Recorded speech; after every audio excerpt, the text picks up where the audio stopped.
À l'international, on parle tennis. Indian Wells, le Suisse Roger Federer file en 8e de finale de ce tournoi. Ce lundi, le numéro 1 mondial a tranquillement disposé de Filip Krajinovic au 3e tour. Et puis le duel des sœurs Williams a tourné à l'avantage de Vénus. Le point de ces deux belles rencontres avec Jean-Silver Esso et Samuel Metch. Roger Federer n'a pas fait durer le suspense face à Filip Krajinovic lors du 3e tour du premier Master 1000 de la saison en Californie. Le numéro 1 mondial s'est facilement débarrassé de son adversaire en seulement 2 sets. Très vif sur les jambes dès les premiers points du match, le maestro a fait le break d'entrée avant de laisser revenir momentanément son adversaire dans la partie 2-0 puis 2-2. Federer inflige au final un cinglant 6-2, 6-1 au Serbe. Le numéro 1 mondial, qui n'a plus que 2 matchs à gagner à Indian Wells pour être assuré de conserver sa place sur le trône une semaine de plus, retrouvera en 8e de finale le Français Jérémy Chardy qui s'est lui offert Adrian Mannarino. Chez les dames, Serena Williams a été sortie par sa sœur aînée au 3e tour du premier Master 1000 de la saison. De retour sur le circuit, après 14 mois d'absence, l'ancienne numéro 1 mondiale s'est inclinée contre Vénus 6-3, 6-4. Fébrile et à court de compétition, Vénus a perdu son service au 6e jeu du premier set et a concédé la première manche en 36 minutes sur un jeu blanc. Ce duel entre les sœurs Williams est le 29e sur le circuit WTA. En 8e de finale du tournoi, Venus Williams retrouvera la tête de série numéro 21 du tournoi, Anastasia Sevastova. Manchester City toujours impressionnant en Premier League. Hier en déplacement à Stoke City, en conclusion de la 30e journée, Pep Guardiola et ses joueurs ont dominé leur adversaire avec un David Silva, auteur d'un doublé. Et puis en Espagne, le Betis Séville, après 2 matchs sans succès, a renoué avec la victoire. Le club andalou a eu raison de Alaves, 3-1, quand du côté de la Bundesliga, c'est opération maintien pour le Werder de Brême qui semble fonctionner le Tour d'Europe avec le duo Jean-Silver Esso, Samuel Metch. Leader du championnat avec 13 points d'avance sur son dauphin, Manchester City se déplaçait à Stoke, l'avant-dernier du classement. Sans forcer leur talent, les Sky Blues se sont imposés 2-0 avec un doublé de l'Espagnol David Silva, rayonnant dans ce match. 10e minute de jeu, Raheem Sterling envoie une belle passe vers David Silva qui montre une belle vision du jeu dans la boîte et ouvre le score. Le second but du leader intervient à la 50e minute. Après un remarquable travail de Gabriel Jesus, Silva bat pour la seconde fois Jack Butland. Avec cette victoire, City maintient son avance de 16 points sur son rival United à 8 journées de la fin. Les Citizens n'ont plus besoin que de 3 victoires pour assurer la première place. Ils pourraient même fêter le titre dès le 7 avril en cas de succès contre les Red Devils, à condition de battre aussi Everton le week-end prochain. En Liga, le Betis Séville, en s'imposant 3-1 sur la pelouse d'Alaves, a gagné 2 places dans le haut du tableau. Les Andalouses n'ont vraiment pas eu de difficultés pour maîtriser leurs adversaires. Lorraine et Ravi Garcia, en première période, donnent un avantage de 2 buts au Betis, qui marquera un 3e but à la 78e minute. En gagnant 3-1, les Beticos sont classés 8e et pointent désormais à 4 points de Villarreal, 6e, dernier qualifié virtuel pour la Ligue Europa. Enfin, en clôture de la 26e journée de Bundesliga, le Werder Brême a défait la lanterne rouge Cologne 3-1. Le Werder poursuit sa belle remontée après une première moitié de saison compliquée. Le FC Cologne, lui, continue de s'enliser. La dernière étape de 8e de finale de la Ligue européenne des champions commence tout à l'heure et c'est l'objet de notre débrief.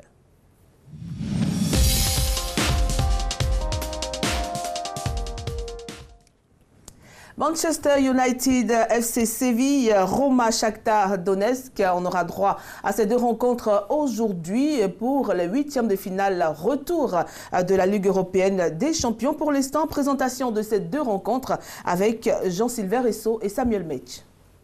3 semaines après le nul 0-0 obtenu à El Stadio Ramon Sanchez, Manchester United part avec un léger avantage lors de l'acte 2 de sa double confrontation face au FC Séville. Les Mancuniens en forme en championnat sont pratiquement intouchables cette saison à Old Trafford. Pour cette rencontre importante de la Ligue des Champions, les Diables Rouges sont déterminés à être de l'épreuve des quarts de finale.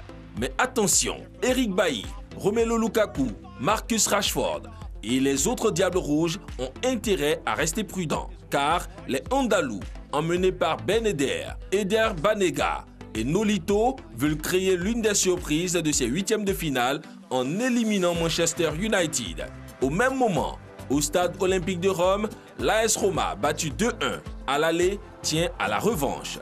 Le club italien attend de pied ferme les surprenants Ukrainiens du Shakhtar Donetsk, impressionnant lors du premier face-à-face. Avec une obligation de marquer au moins un but sans en concéder dans une rencontre qui ne semble pas facile, le troisième de la Série A espère compter sur son fer de lance, Edwin Dzeko, pour réussir cette mission.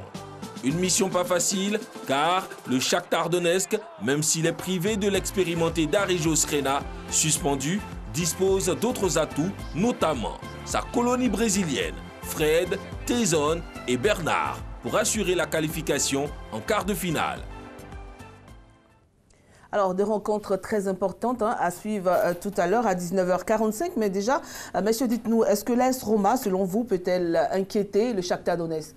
Eh bien, c'est une rencontre très équilibrée. On pourrait poser la question en renversant les deux facteurs. Est-ce que le Shakhtar Donetsk peut l'emporter face à l'AS Roma? Alors, à mon avis, l'AS Roma a quelque peu manqué sa chance à Donetsk, puisque l'AS Roma a mené 1-0 sur les terres du Shakhtar, qui, grâce à sa colonie brésilienne, celle dont parlait Samuel Mech dans l'élément, est revenue et l'a même emporté 2-1. Mais les Romains, soyez sûrs, ne manqueront pas d'arguments. Et leur coach, Di Francesco, va bien préparer cette rencontre. Alors, il faut dire que cette équipe de l'AS Roma pointe à la 2e place de la Série A du Calcio, à la 3e place de la Série A du Calcio, derrière la Juventus qui vient de prendre la tête et le Napoli. C'est-à-dire que l'équipe est en bonne forme et dispose, indépendamment d'Edwin Dzeko, son attaquant dont a parlé Samuel, dispose également de Kolarov, Manolas, des défenseurs très expérimentés, De Rossi et Nainggolan, des milieux de terrain qui sont efficaces. Et devant son public du Stadio Olimpico, eh bien, les Italiens vous ont certainement rentrer dans les quarts. Et il faut dire que nous n'avons que de grosses affiches, il n'y a que de gros morceaux en ce moment. Voilà comment ça se présente. Votre avis? Oui, en fait, la question c'est est-ce que le Shakhtar a la possibilité de refaire son exploit du match aller? Parce qu'au match aller, la Roma tenait le match jusqu'à son but et jusqu'à ce choix tactique que je trouve désastreux d'arrêter de défendre en attaquant. Parce qu'ils sont passés... Ils ont au début commencé à défendre en attaquant, ils ont pu avoir un but. Et puis ils sont venus au schéma tactique italien qui consiste à laisser venir l'adversaire et à jouer. Or, l'équipe de Shakhtar, c'est une équipe à dominante brésilienne. Donc ce sont des personnes qui jouent avec une certaine euphorie. Il ne faut pas leur laisser de la marge. Dès qu'on leur donne de la marge, eh bien, leur capacité créative se met en route et on peut avoir un désagrément derrière. Donc aujourd'hui, il s'agira pour la Roma d'adopter le schéma tactique du match aller au départ, c'est-à-dire celui qui consiste à jouer pour gagner et non à jouer pour contrarier l'adversaire. Il faut jouer pour gagner. En 4-2-3-1. En 4-2-3-1, oui, ils auront intérêt effectivement à avoir un milieu où ils auront le surnom.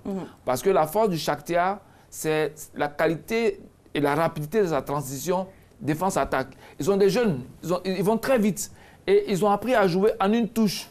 En plus, ils ont des garçons qui savent percuter sur les côtés. Donc, pour la Roma, il faut les priver de ballon. Il faut faire en sorte de casser constamment le rythme pour mettre au rythme des anciens de la Roma. Parce que la Roma, la moyenne d'âge est plus élevée. Et donc, il ne faut pas aller au rythme physique des Et ils seront en 4-3-3. Est-ce que vous pensez que c'est un schéma qui pourra s'ils restent en 4-3-3, ils vont souffrir parce qu'ils auront constamment au milieu plus de personnes contre eux. Donc, il faut qu'ils changent leur schéma. Qu'ils aillent dans un système où, dès qu'ils perdent le ballon, il faut qu'ils aient leurs 2 lignes de 4, mais 2 lignes de 4 très avancées pour pouvoir contenir. En 3, avec seulement 3 personnes au milieu, ils vont subir ce que Paris a subi face au Real. C'est-à-dire qu'ils seront complètement perdus dans le milieu. C'est votre avis? Oh, ils ont leur chance. Hein.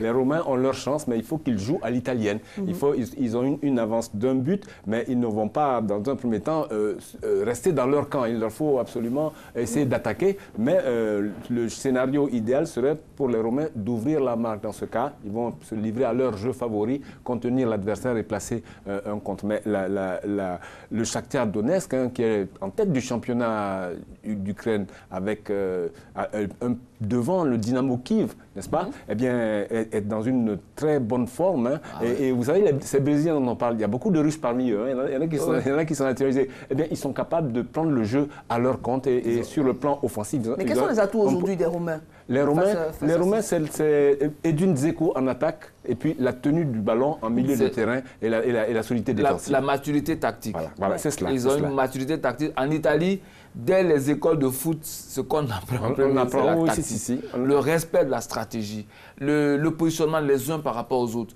la solidarité, la capacité de sortir pour aller compenser avec l'autre.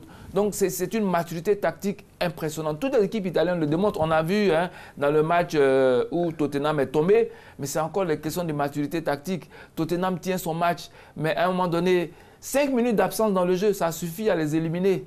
Ouais, donc, c'est ça la grandeur des Italiens. Ils peuvent être complètement dominés dans un match jusqu'à la 89, la 90e. Ils savent que s'ils restent techniquement disciplinés, ils peuvent avoir leur mot à dire. Et ils jouent tout le temps que dure le match.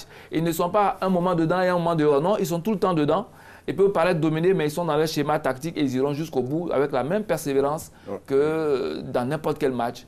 Franchement, la maturité tactique des Italiens, elle est impressionnante. Même quand on regarde leur championnat, c'est vraiment impressionnant. Et Michel Platini disait que quand on voit 0-0, on se dit « Oh non, ce n'est pas un bon match ». C'est bien. 0-0 en Italie, ce n'est pas un mauvais score du tout. Voilà, donc comme on le disait tout à l'heure, la Roma sera donc dans un schéma de 4-3-3. On aura donc Alisson qui sera dans les buts, Florenzi, Manola, Fazio. Voilà, dont vous parliez tout à l'heure. Florenzi joue sur le côté droit, il joue indifféremment latéral droit ou en montant défenseur ou milieu sortant sur le côté droit. Mais c'est surtout au milieu du terrain avec l'expérimenté De Rossi et avec Nainggolan, le joueur d'origine turc, mais qui est belge, en fait, le belge d'origine turque, eh c'est du solide. On peut faire confiance aux Romains et sur ce plan-là. Et puis Dzeko Dzeko, il en a une vingtaine de buts dans la saison, ce qui est un total énorme hein, dans le contexte du Calcio. Voilà, mais attention devant, il y a l'international, le gardien international Piatov. Hein, on a parlé des Brésiliens et puis il faudra également parler sur le plan tactique de leur coach qui est un Portugais, il s'appelle Fonseca. Et croyez-moi, hein, il mène bien sa barque, hein, que ce soit en championnat d'Ukraine ou en Ligue des Champions, puisque les Ukrainiens sont sortis, il faut le dire, de la poule de Manchester City. Alors, Manchester City premier, Shakhtar deuxième, et puis ils ont éliminé le Sporting Calcio, enfin, le Sport Società Calcio Napoli, c'est comme ça le vrai nom. Napoli qui était troisième, et puis Feyenoord de Rotterdam, le champion des Pays-Bas. Donc ils sortent d'une bonne poule, et, ma foi, ils ont des références, et vous savez qu'ils ont déjà brillé en Europa League, ils sont arrivés en demi-finale plusieurs fois. C'est une équipe qui est habituée du haut du tableau dans les compétitions internationales. Un score pour vous, pour ce match? Je pense que ça peut faire du 2-1 comme à l'aller. Pour la Roma, ouais. Bon, moi, je sais pas, je peux rien dire. Pour moi, je peux donner un score quand j'ai vu les 15 premières minutes. Tant que j'ai pas vu... mais là, c'est triqué, quoi. Mais il a bien raison, parce que c'est vrai. J'ai fait une analyse à partir de ce que me présentent les entraîneurs. Mais là, c'est plus un pronostic, c'est plus un pronostic en tant que tel. C'est une analyse... Si vous avez déjà vu les pronostics, c'est pour les images. supporters. Nous, on est dans de l'analyse tactique. On doit partir à partir d'éléments fiables. Les deux équipes ont fait un match à l'aller, mais là, c'est un autre match. D'accord. Ils peuvent venir dans des schémas totalement différents de ce que nous avons vu. Donc, après votre pronostic, il est totalement à l'eau. Alors que quand on a vu 15 minutes, on sait quelle est la réalité du jour. On peut donc dire avec précision, écoutez, ce match, pour moi, ça finit de telle façon. On a 5 minutes donc pour parler du deuxième match qui va opposer Manchester United à Séville. Deux oppositions de deux styles. Qu'est-ce qui va faire la différence entre ces deux équipes? Eh bien, l'expérience de José Mourinho et la tactique habituelle qu'il va adopter. Alors José Mourinho, avec son équipe des Red Devils, il est deuxième de cette première ligue. On va dire c'est formidable, hein, derrière Manchester City, c'est formidable, mais quand on regarde jouer cette équipe de Manchester United, vraiment, elle ne donne pas envie. Vraiment, et pourtant, regardez un peu, elle bat les Reds de Liverpool, 2-1. Elle gagne à Crystal Palace, 3-2. Après avoir été menée 2-0, avant cela, elle a battu Chelsea, 2-1. José Mourinho s'applique à franchir les obstacles. Il ne s'appliquera pas à étaler sur la pelouse du beau jeu. Le beau jeu, ce n'est pas son truc. Et pourtant, il a les moyens de bien jouer avec devant des flèches comme Rashford et Alexis Sanchez. Au milieu de terrain, Pogba, Mata. Et en défense, il faut parler du brillant retour de notre compatriote Eric Bailly, qui est venu donner de l'équilibre à cette défense. Et puis derrière, il y a celui qui est tout simplement le meilleur gardien de but de la planète, puisque Neuer, on ne peut pas établir de comparaison avec Neuer cette année, puisque ça fait un an que le gardien du Bayern ne joue pas. Maintenant, il faudra se méfier de cette équipe de Séville, bien sûr. 0-0 au stade Sanchez-Pizjuán, eh bien, les pronostics sont en faveur de cette équipe de Manchester United. Mais attention, à Séville, on a des attaquants qui sont vifs et qui ne sont pas très grands. Wissam Ben Yedder, par exemple, et Nolito peuvent troubler quelque peu l'arrière-garde des Red Devils. Bon, en milieu de terrain, on a le français Nzonzi, d'origine congolaise. Et puis derrière, on a un bon gardien, Sergio. Il y a des éléments sur lesquels peut compter l'entraîneur italien Vincenzo Montella, qui était l'attaquant de la Fiorentina à l'époque. Il a beaucoup de discernement dans ses choix, même s'ils viennent de perdre sur leur terrain face à Valence. Eh bien, on dira sans grand enthousiasme que Mourinho va très certainement passer le tour. Ces deux équipes ce soir vont adopter le même schéma tactique, à savoir le 4-2-3-1. En réalité, quand on connaît Mourinho, il faut savoir que Mourinho ne joue pas pour imposer un style de football qui lui est propre. Il joue à contrarier l'adversaire. C'est tout son schéma. Quel que soit l'adversaire qu'il a en face, il analyse quels sont les points forts de cet adversaire et il prépare son équipe à déminer tous les atouts de l'adversaire. Donc, son équipe, l'équipe de Mourinho ne produit pas de jeu, mais empêche l'adversaire de produire du jeu. Puis après, son équipe fait en sorte de marquer un but, juste un. En tout cas, un seul pour faire la différence et l'équipe se qualifie. Donc, Mourinho joue vraiment le résultat. Il ne joue rien d'autre que cela. Il met toute son équipe à la dimension du résultat. Il met tout le monde au travail pour un résultat précis. Et il ne cherche pas des scores fleux. Il ne cherche pas à écraser l'adversaire. Il ne cherche pas à impressionner l'adversaire. Il ne cherche pas à plaire au public. Il se dit, ce match, voilà les réalités. Voilà ce que me propose mon adversaire. Voici ses points forts, voici ses points faibles. Par rapport à ça, comment je m'organise, il prépare son match de cette façon, point. Et il a sa qualification comme ça. Et donc aujourd'hui, c'est à Séville et à l'entraîneur de Séville de bien analyser quels sont les éléments sur lesquels Mourinho veut les contrarier. D'accord. Et trouver la parade. Dès qu'ils auront trouvé la parade, ce sera joué. Mais s'ils ne trouvent pas la parade, eh bien Mourinho va encore gagner pendant que nous aurons le temps de bien nous ennuyer. C'est comme ça, Mourinho, il faut faire avec. Voilà, Manchester United, FC Séville, Roma, Shakhtar Donetsk à suivre tout à l'heure sur le coup de 19h45. On nous informe que nous avons maintenant les images de Muriel Aouré. Avant donc de vous quitter, nous allons avoir ces images. Muriel Aouré qui est bien arrivée à l'aéroport Félix Houphouët-Boigny, accueilli par plusieurs personnes, des Ivoiriens, contents de revoir leur star. Muriel, on le rappelle, qui est championne du monde du 60 mètres en salle.